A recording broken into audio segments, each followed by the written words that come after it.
It is an important visit, and firstly, it is an opportunity for the Prime Minister to play an important role in one of the global platforms.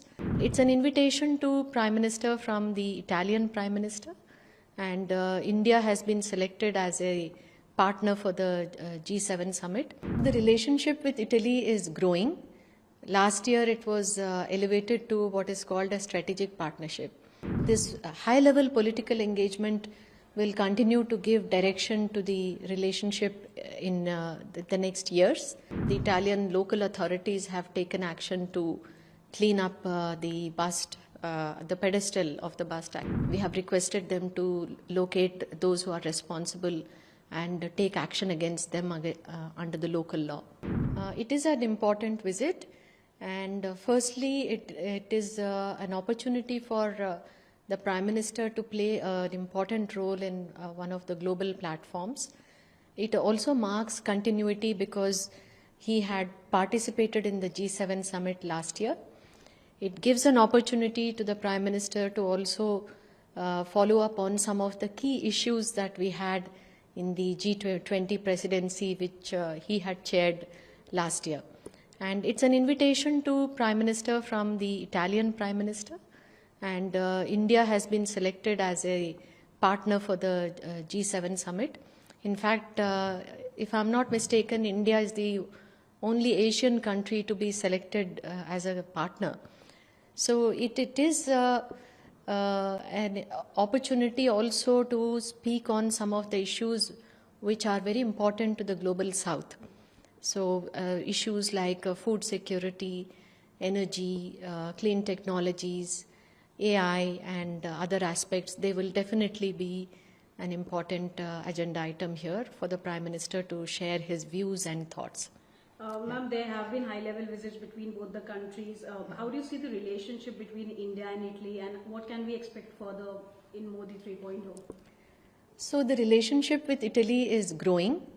Last year, it was elevated to what is called a strategic partnership. And I would like to highlight, 5 opportunities and areas where we can see more engagement. One is the political dialogue. The two leaders have met already 3 times. So this high-level political engagement will continue to give direction to the relationship in the next years. Secondly, defense and security will be an important pillar that we want to build. Here we are looking at cooperation in critical technologies. We are looking at linking the defense industries of the two countries and also maritime cooperation. Italy has sent a couple of their ships to India in recent times as part of their focus on the Indo-Pacific. We have some more Italian ships coming to India this year, Navy ships. And Indian naval vessels also have been coming to this region. Thirdly, in trade and investment, we want to again move away from the traditional goods and services based interaction to something more contemporary to look at supply chains. Fourth, I would say, are the people-to-people ties. We have a big Indian diaspora here, but we do not have a very diverse group in terms of the fields they are working in. So we will be looking at mobility of professionals, researchers, students, and obviously the cultural ties between the two countries, which are very strong. The last one is, our strategic convergences and outlooks. Italy has been focusing more on the Indo-Pacific. They have joined some of the key strategic initiatives which India is leading, including IMEC, Global Biofuels Alliance, and ISA, IPOI, etc. India is also looking at more engagement with Europe. We have seen that in the last 5-6 years. And for us, Italy is a key partner because it is a very active member of the G7, and it's a highly industrialized country in Europe, which is very integrated with the European Union. So these are the 5 areas where I think you would see greater engagement and more direction from the visit of the Prime Minister for both sides. Ma'am, Prime Minister Modi is also going to have a bilateral with the Italian Prime Minister. Will there be any bilateral agreements that would be signed during the visit?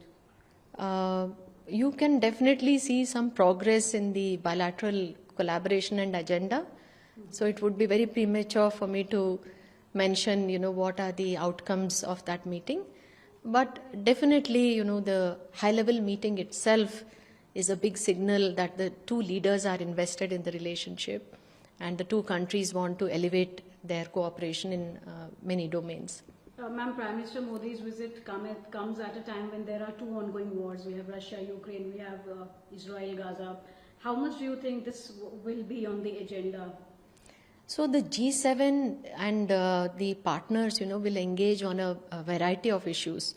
One is, of course, the key economic issues that are on the table right now, which include some of the ones that I mentioned earlier, food security, climate change, sustainable development, role of artificial intelligence, energy security, and other. These will be one set of issues.